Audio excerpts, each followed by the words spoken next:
कराची में पसंद की शादी का खौफनाक तरीन अंजाम। शौहर ने 3 माह की हामला बीवी को कत्ल कर दिया। बिस्मिल्लाहिर्रहमानिर्रहीम। अस्सलाम वालेकुम। मैं हूं सैयदा नूर फातिमा और आप मुलाहिजा कर रहे हैं मेरा डिजिटल चैनल।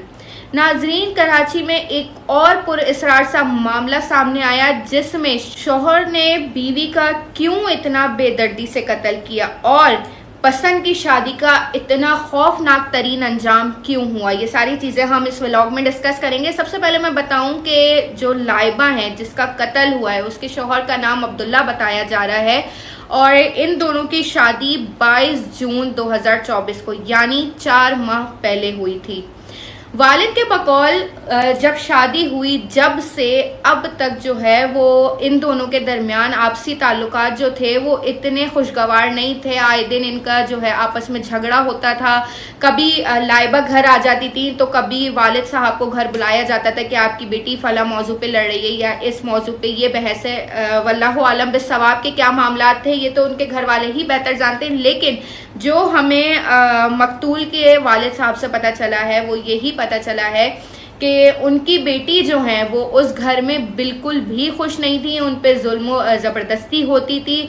उनकी जो सास बताई जा रही है वो उनके साथ बहुत बेरहम तरीके से पेश आती थी और बहुत जारहाना तरीका था उनका अंदाज़ गुफ्तगू जो था।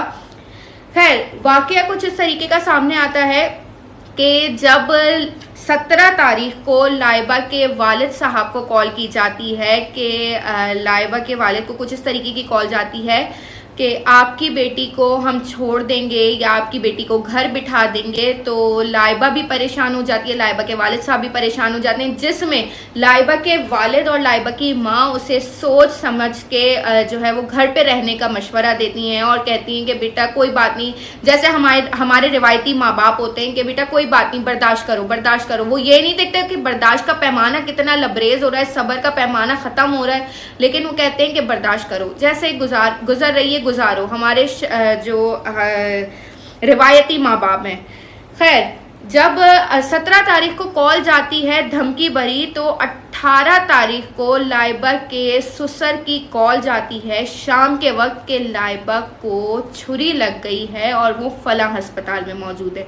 इससे पहले क्या होता है? इससे पहले ये होता है कि लाइबा और अब्दुल्ला के बीच बहुत ज़बरदस्त सा झगड़ा होता है जिसमें बताया जाता है, अब्दुल्ला की जानिब से ये बयान सामने आया है कि मेरा और लाइबा का जब झगड़ा होता है तो गलती से मेरे हाथ में जो छुरी होती है वो लाइबा के गले पे लग जाती है, जिसकी वजह से उसके जिस्म से खून रिसना शुरू हो जाता है और उसकी हालत जो है वो तशवीशनाक हो जाती है।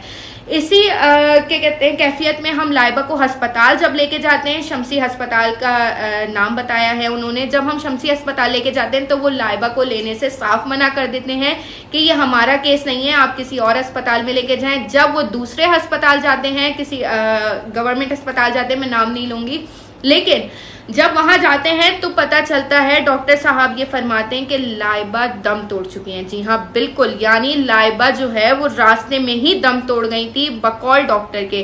वालिद साहब जब अब्दुल्ला के वालिद साहब जब लाइबा के वालिद साहब को कॉल करते हैं और बुलाते हैं और बताते हैं कि आपकी बेटी को छुरी लग गई है, आप फला फला अस्पताल में फौरन से आ जाएं। जब वो वालिद आता है तो देखते हैं कि लाइबा जो उनकी फूल सी बेटी थी, जिन्होंने अपने लखते जिगर को, जिन्होंने अपने जिगर का टुकड़ा दिया था उस इंसान को कि शायद वो इसकी हिफाजत करे, शायद वो इसका ख्याल रखे, शायद वो उसी तरीके से उसको मान दे, इज्जत दे, एहतराम दे, प्यार दे जिस तरीके से हम देते थे, लेकिन वहां कुछ ऐसा देखने में नहीं आया। उल्टा 4 महीने के बाद ही शौहर के हाथों बेरहमी से कत्ल हुई हुई लाइबा की बॉडी बाप अपनी आंखों से देखता है।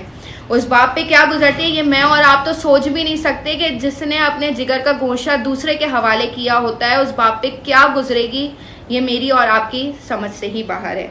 खैर, जब लाइबा की डेड बॉडी जो है वो वालिद साहब देखते हैं तो उसी वक्त वो पुलिस से रुजू करते हैं और पुलिस को बयानात लिखवाते हैं कि 17 तारीख को किस तरीके से कॉल आई, 18 को किस तरीके से कॉल आई, किस तरीके से वाकया पेश आया और इनके आपसी ताल्लुकात क्या थे।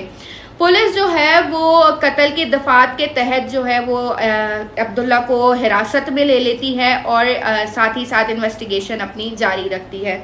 मेरी सबसे एक छोटी सी आखिर में रिक्वेस्ट है, आप अपनी बेटी समझ के, बहन समझ के और क्या कहते हैं एक फर्ज समझ के प्लीज़ इस रिक्वेस्ट को एक्सेप्ट कीजिएगा। बुरा ना मानिएगा, मैं किसी एक जेंडर के हवाले से नहीं बोल रही। मैं ये नहीं बोल रही कि औरतें ही तमाम अच्छी होती हैं, मर्द हजरात बुरे होते हैं, नहीं, ऐसा नहीं है।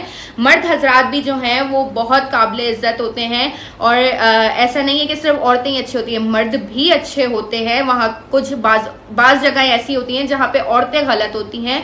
लेकिन प्लीज़ मेरी आप सबसे एक रिक्वेस्ट है कि जब अपनी बेटी को रुखसत कर रहे हो तो इसे ये अल्फाज ना बोलें कि बेटा जा रही हो तो तुम्हारा जनाजा ही वापस आना चाहिए। नहीं, क्या पता वो कुदरती मौत ना मरे, क्या पता वो ऐसे ही किसी के हाथों कत्ल हो जाए, क्या पता ऐसे ही कोई शख्स उसका गला घोट दे, क्या पता ऐसे ही कोई दरिंदा नुमा इंसान, वहशी नुमा इंसान उसको मौत की नींद सुला दे। बराए मेहरबानी, बराए करम अपनी बेटियों को बोलें कि जब रुखसत हो रही हो वो कि तुम कुरान के साए में जा रही हो, लेकिन तुम ये भी समझना कि तुम्हारे माँ बाप तुम्हारे लिए हमेशा खड़े हैं। तुम्हारे माँ बाप का दरवाजा तुम्हारे लिए हमेशा खुला है। कोई भी परेशानी हो, कोई भी मुसीबत हो, कोई भी आफत आए, कोई भी बात हो तो बिला झिझक अपने पेरेंट्स को बताना, बिला झिझक उस चीज को ऐसे निडर होके फेस करना कि तुम्हें किसी चीज का डर ना हो, क्योंकि तुम्हारी सपोर्ट में तुम्हारी फैमिली खड़ी है। बराए करम अपनी बेटियों को जो है वो इस तरीके के अल्फाज बोलें ताकि इस जो माशरे में हमारे वहशी और दरिंदा नुमा इंसान है ना, जो कम ज़र्फ लोग हैं, चाहे वो सास की शक्ल में हो, बहू की शक्ल में हो या किसी भी शक्ल में हो, वो हमारी बेटियों पे, हमारी बहनों पे, हमारी चांद से जो लखते जिगर है ना, उन पे ऐसा जुल्म ना करें ताकि आइंदा ना किसी ऐसी लाइबा का जनाजा बाप को देखने मिले। उम्मीद करती हूँ मेरा व्लॉग आपको पसंद आया होगा। मजीद नए व्लॉग्स देखने के लिए मेरे चैनल को सब्सक्राइब कर लें, लाइक कर लें मेरे चैनल को और बेल आइकन को प्रेस कर लें। अपना बहुत सारा ख्याल रखिएगा। अल्लाह निगहबान।